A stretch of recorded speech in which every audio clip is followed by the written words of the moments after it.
Hi BookTube, and welcome to a new video, which I suspect is going to be quite a long one, so buckle up. I'm going to be talking about this book. It's non-fiction, The Art of Death by Edwidge Danticat, a Haitian American author. I've not read any of her fiction. I came to this because I saw Sean the Book Maniac mention it on his non-fiction November reads. And I'm really only going to use it as a jumping off point for a consideration of writing death in fiction, because this book didn't do it for me. It seems churlish to criticise an author for missing the point when you don't know what their point is. But what I mean by that is there's plenty of literature about grief and bereavement, both fiction and non-fiction. There's a wealth of that. So talking about death as its impact on those left behind. What there isn't much of, and not very successful, I believe, is fiction about the I dying, the me dying, the you dying. So it's not about grief and bereavement because you're dead. So what is that state of death? And casting back from that, with that knowledge, what does that mean? What implications does that have for how you live your life or the purpose of life? And of course, most people are so busy keeping their awareness of mortality at bay and keeping it remote from their daily life so they can go on living and enjoying life, that those questions are never really tackled. I mean, philosophy hasn't really answered it successfully to my mind, theology hasn't, and neither has art. Now, as I say, it would seem churlish to criticise a book for missing the point when the author's entitled to make whatever points they want. But the reason I say that is because the sources, the literary sources that she cites in here, I disagree with virtually all bar two. And that's really what I'm going to sort of set up as the core of this talk. That I'm not really doing battle with Danticat, and to say she can write the book she wants. I'm doing battle with the sources that she cites to back up her argument. I'm not really interested in her argument at the end of the day because she's not really talking about the death of the I. She's talking about the death of someone else. In this case, a lot about her mother and her aunt, or disasters like earthquake in Haiti or 9/11, where again there's been a lot of writing devoted to those. Interestingly, the British equivalent would be the death of Lady Diana, which brought out the most extraordinary, to my mind, mawkish national mourning over someone who'd been a part figure of fun, a figure of ridicule, an ideal of beauty on a pedestal, not a real person at all somehow.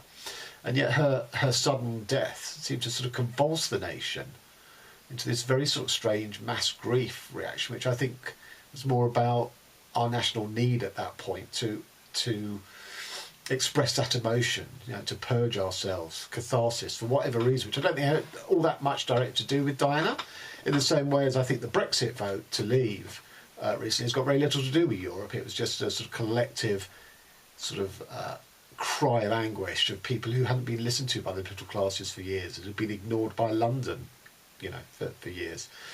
So I think very often things are seemingly portrayed as being about something, in this case death, but actually they're not. They're about other things going on.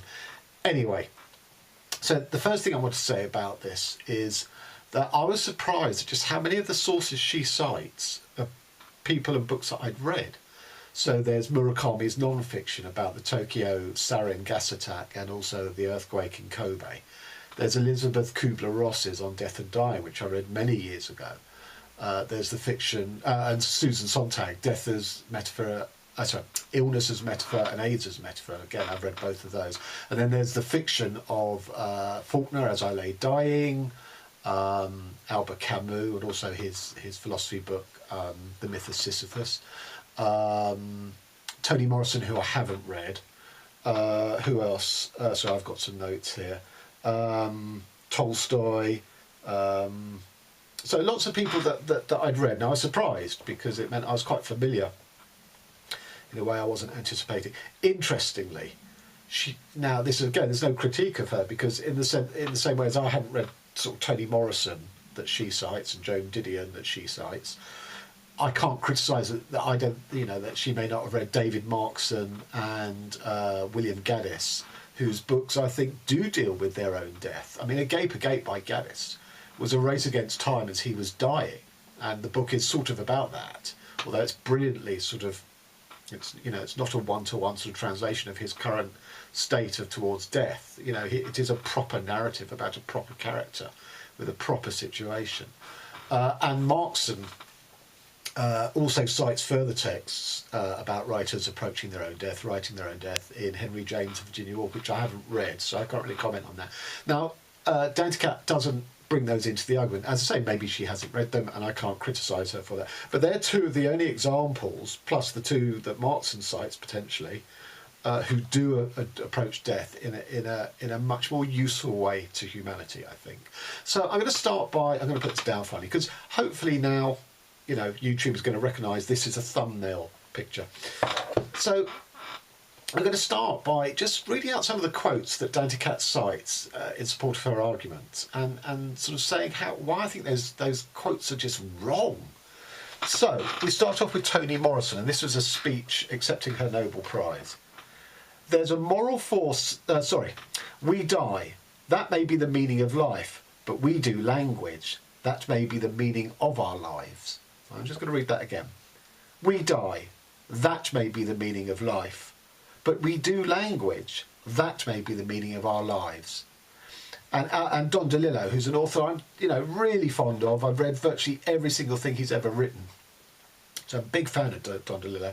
And in his book Mal 2, he has a writer character called Bill Gray. This is in the mouth of Bill Gray. There's a moral force in a sentence when it comes out right. It speaks the writer's will to live. And again, I'm just going to read it again.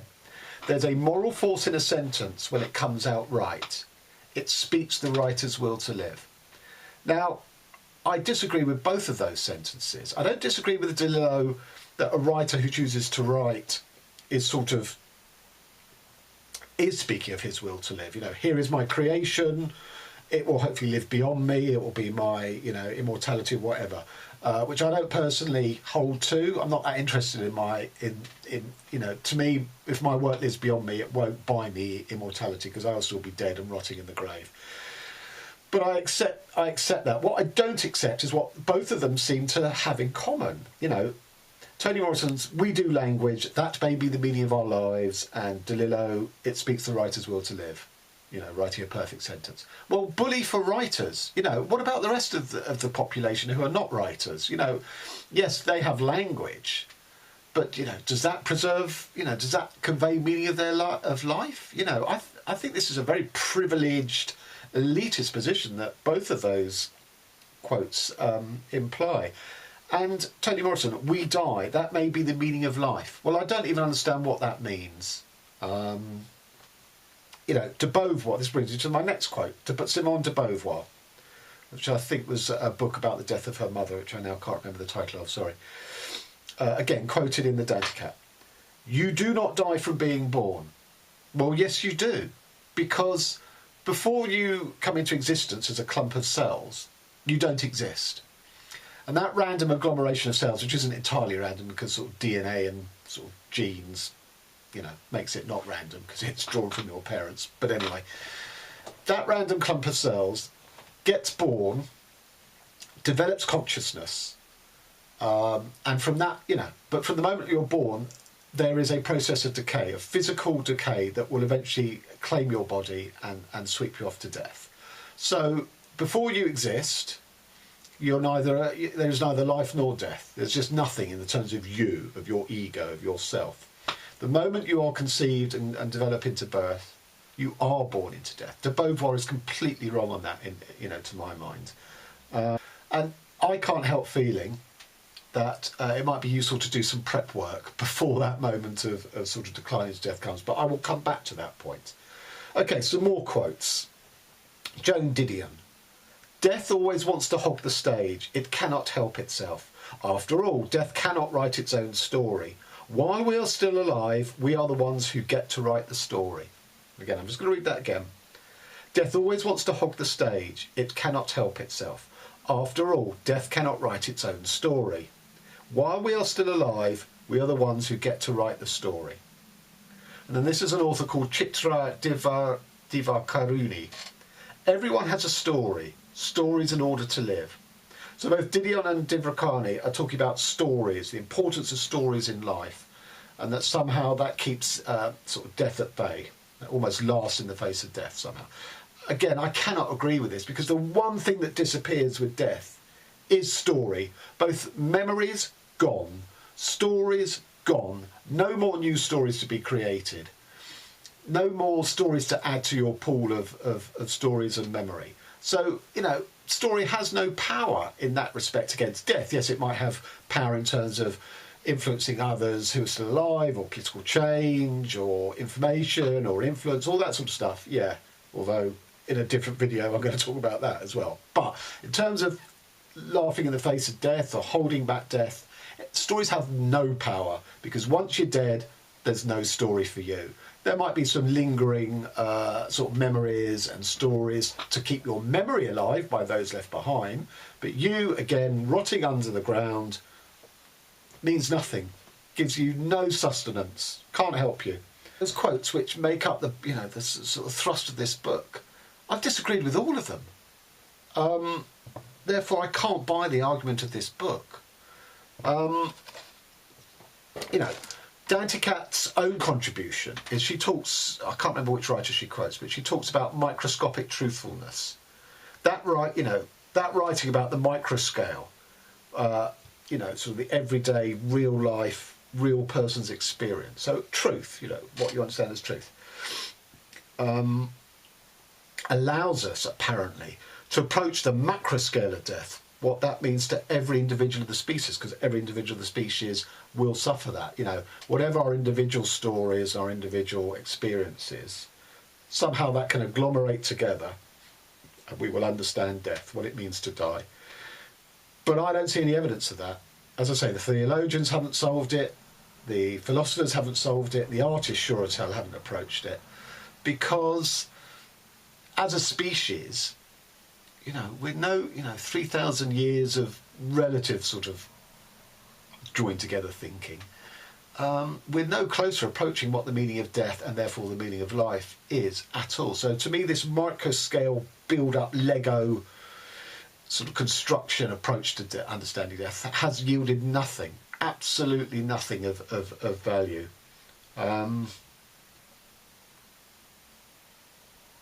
You know, therefore, ultimately, you're left to face it alone, both in bereavement, and yes, people can put an arm on your shoulder, you go to bereavement counselling, but, you know, when you go back to your house after the death of the parent and you close the curtains, you go and lie in your bed, even if your spouse is next to you, you are alone with that death. And that is just death of somebody else, your own death. You're totally alone with it. She also says, Danticat, it's easier to draft a self-eulogy or obituary when one is healthy and well, when death is an abstraction rather than a constant companion.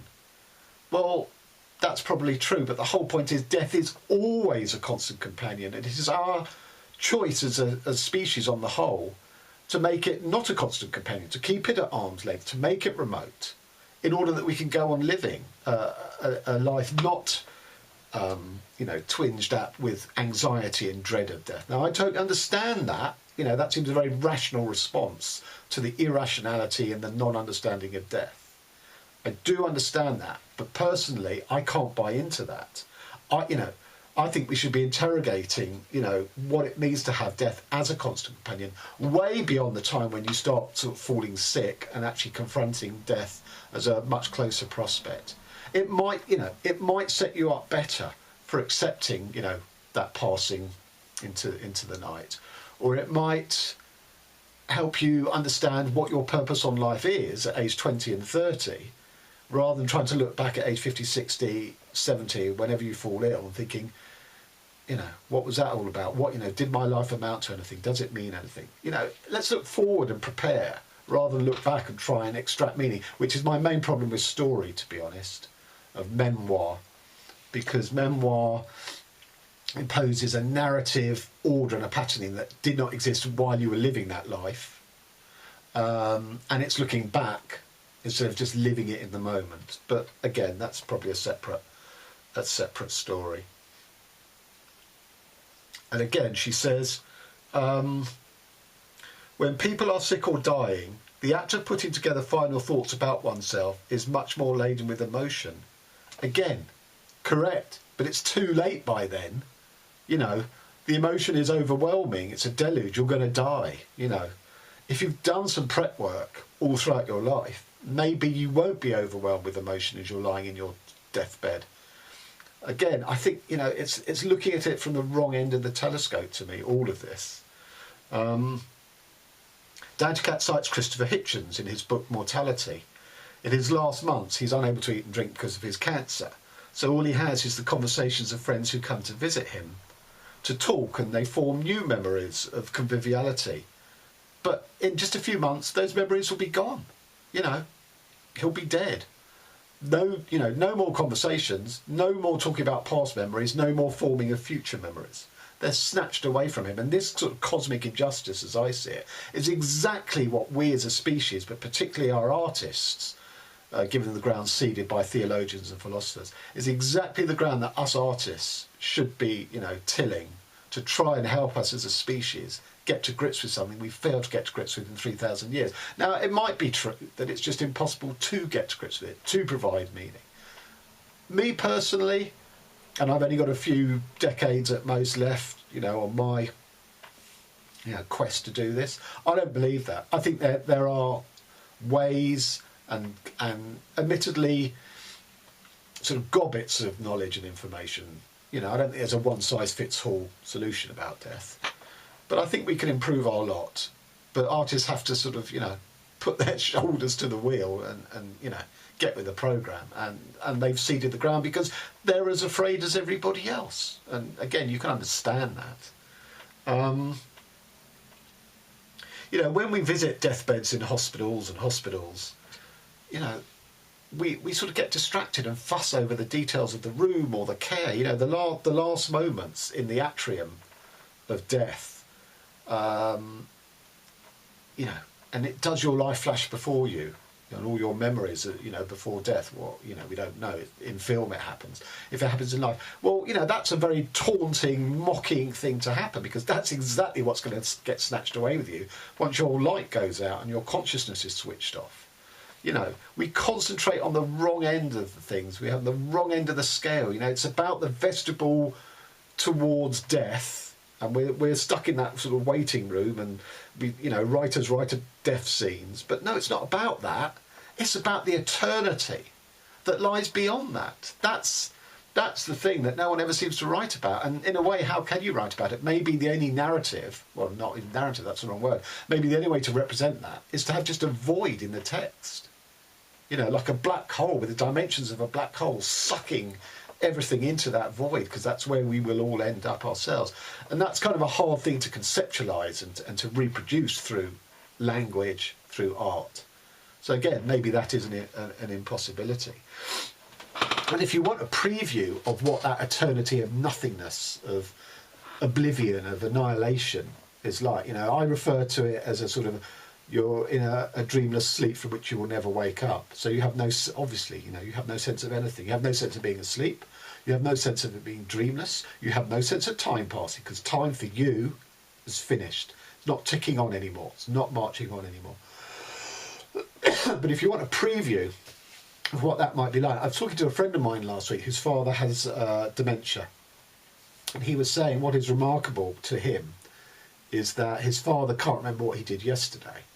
And yet he will have periods of seeming, you know, switched onness, where he is, you know, very effusively recreating verbally, you know, talking about this, about when he used to tinker around with car engines in his sort of 20s and 30s.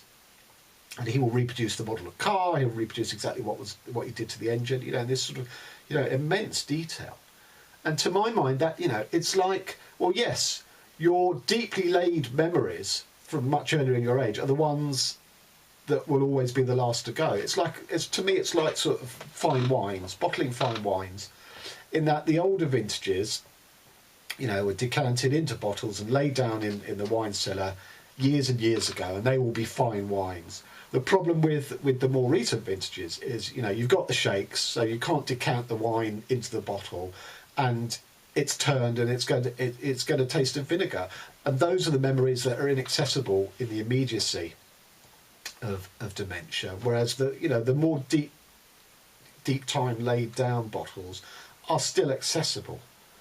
And of course, that is only a preview, because once you're dead, the whole cellar has gone. The whole cellar has crumbled to dust. There are no fine wines. There are no memories. Pretty bleak vision, but this is how I conceive of it. And to me, why Alzheimer's is such a terrifying condition, that sort of, it's a sort of life in death, as it wears on and strips you progressively of your being, of your memories, of language. It's a very frightening sort of death in life condition to me, at least in it sort of, when it's progressed to that stage. I did mention that there are two quotes that I did agree with in Danticat. And the first is Dylan Thomas. Do not go gently into the night. Rage against the dying of the light. I'm just going to read that again because I messed it up. Do not go gently into the night. Rage against the dying of the light. And, well, yes, absolutely.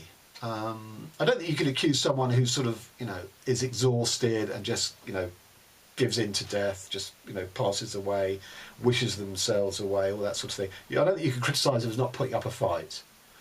But if you do put up a fight, as my paternal grandmother did, who had some sort of breathing difficulty, I can't remember which one now, and we were all present in the hospital, and she couldn't lie down because she just got congested, and she was blind, unfortunately. So, she was walking around the room, getting up on her bed, lying down, sitting, all this sort of stuff, just so she continued to breathe. She did that for 2 hours, or at least the last 2 hours of her life that we were witness to. She fought. She fought for 2 hours, but in the end, she succumbed. But that, that's always struck me as that resistance. She wasn't ready to go for 2 hours. And she'd been ill previously and had come back and sort of defied the doctors then. So my grandmother was a fighter. She was not ready to surrender life. But, even she, tough, sort of resistance, battler that she was, even she, in the end, obviously had to give up the fight. But to me, the point about the Dylan Thomas thing is rage against the dying of the light. Absolutely. But don't just do it on your deathbed.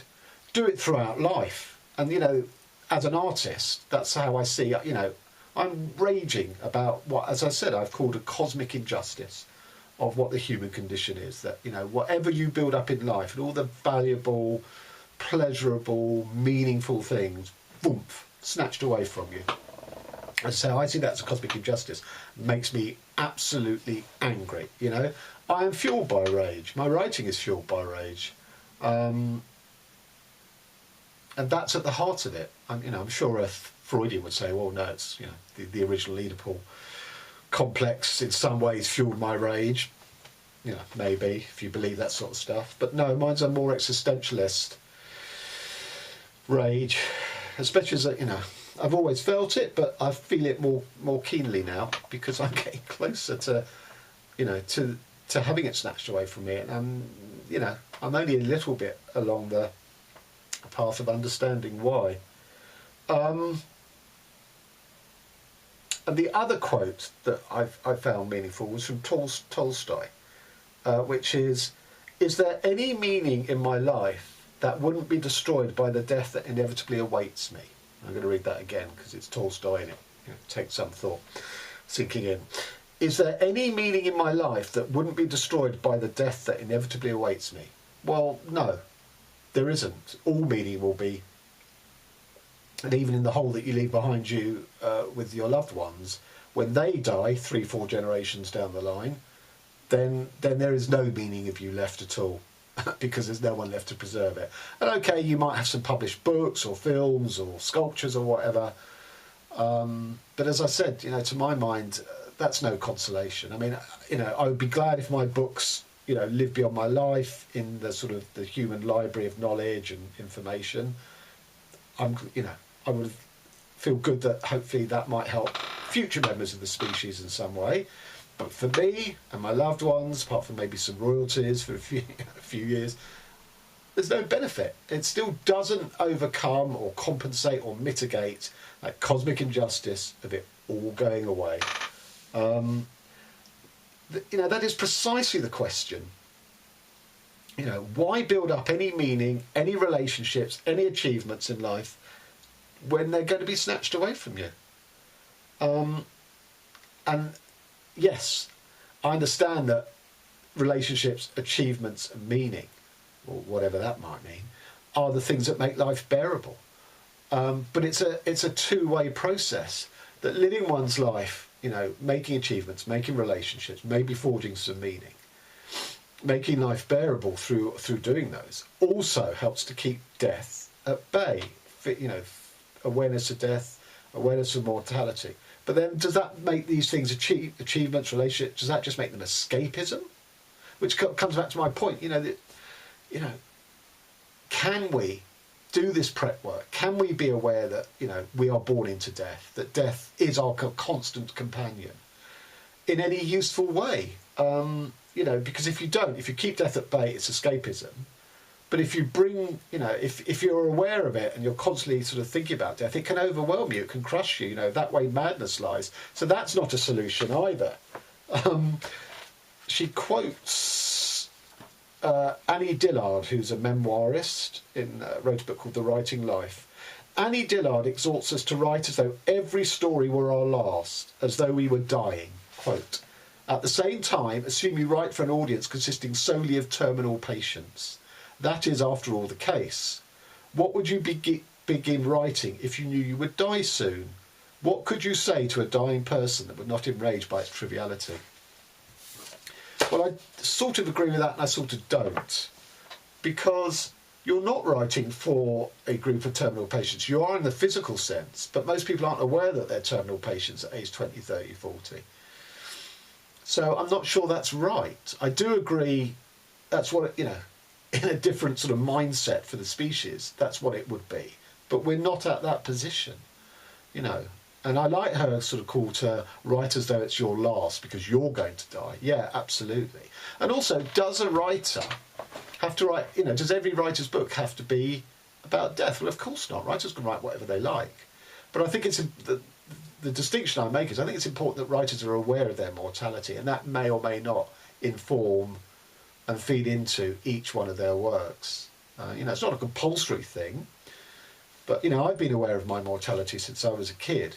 And I have no doubt that even if it's a book ostensibly where no one dies that I'm writing, still, just a sense of an ending, the ending of a relationship is like a little death. The French call the orgasm le petit mort, the little death, So if you're writing a romance book or an erotica, there might still, whether you're conscious of it or not, there might still be, death and mortality feeding into that, It's down to each individual writer and artist to kind of take a view on that.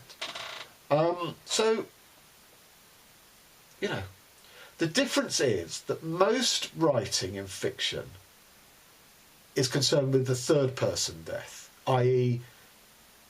Even if you describe a person's death, it's really going to be about the hole they leave behind on the bereaved, and it's going to be about the feelings of the bereaved. And I think what writers have failed to do is talk about the first person death.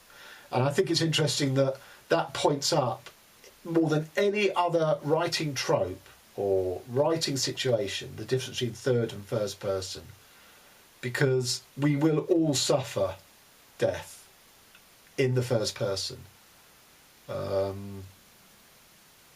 And yet writers tend to third personise it. That is the problem. That's why they never really, I believe, get to grips with it. Writing your own death, whatever sort of artistic form, literary form you choose to put that in, I think it's absolutely crucial for writers to help the species. And I think we've rather neglected our duty in that sphere. It's the staying dead for eternity. That massive scale. That is what you have to encompass. It is that being without consciousness. The act of reading a book, you're conscious. You have language. You are able to interpret things. none of which you will have in death. So how does a book which relies on those things deal with a state where you don't have any of those things? Again, you know, a dilemma for writers to crack. I think I'm going to leave it there, just to say that on a personal level, for the last 18 months, I've been writing about death, my death, to some extent, even if I've used third-person tropes. I've tried to imagine what it would be like mouldering underground. Obviously, that involves a conceit, because there is no imagination of that state. And if you can somehow project it in words, even though it's non-lingual, it is an imaginative exercise because you haven't experienced it, or I haven't experienced it yet, thank goodness.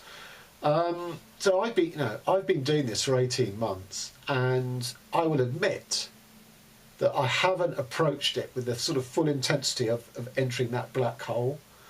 I've skirted around it, not consciously, but that's just how it's sort of shaken out. Now, I still stand by everything that I've produced. I've probably produced 10 or 12 short pieces dealing with these things. So I don't reject them, but I know I have to go in deeper.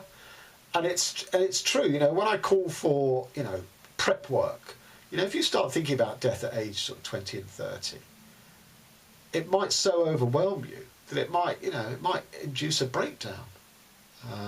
So, you know, I don't call for this blithely.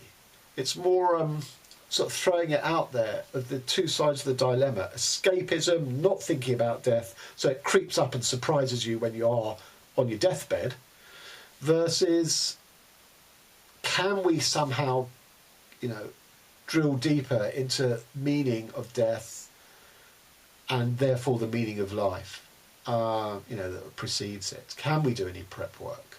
Or will it inevitably destroy us and thereby hasten our death, which is obviously not a great sort of outcome. So I'm throwing this open for comment. It's not, you know, I have previously done 2 booktube videos on death. One was on suicide, writers who committed suicide, because I have an observer's experience of suicide. Seeing it in a family member and clearing up their blood. So it's something that's always pertained to me. And one of the chapters in here is on suicide, which you would think is, well, that is the death of the I rather than the death of a third person. But of course it isn't, because it's not Danticat's suicide, thank God. It's people she's observed in the same way as mine was. And Camus, of course, posed the great question in The Myth of Sisyphus that, you know, suicide is the only question to conceive of. You know, his life's so ridiculous, so cosmically unjust, so absurd, that rather than go through all of that nonsense and rigmarole and, you know, sort of contradictions, just commit suicide. I mean, that is Camus' book. And I think most people would say, well, no, we'll give it a shot anyway, however absurd it is. So she, again, you know, nowhere in this book does she deal with suicide of the first person, death of the first person. And that is the shortcoming of the book. I challenge writers to try and deal with death of the first person, as I believe Markson and Gaddis both had very honourable stabs at it. Okay, sorry, just saying, my other video was on writers who died and, you know, my personal relationship to them as writers and as their books, and, you know, and death and stuff like that. I'll post links to both of those videos you might be interested in. But I feel that this brings together a lot of the themes that those were sort of, you know, touched on. And, you know, I'm grateful to this book. As much as it annoyed me, as much as I disagreed with it, it's enabled me to sort of put all these thoughts that I've just, you know, droned on to you about for however long together in a hopefully relatively coherent way. So even though, you know, like Sean, I was severely underwhelmed by the argument of this book, I give it 4 stars because it prompted and inspired a lot of useful work for me, in opposition to it, admittedly. But, you know, I'm grateful to it for that, and I'm grateful to Sean for, you know, bringing it to my attention. Okay, thanks very much. Till next time.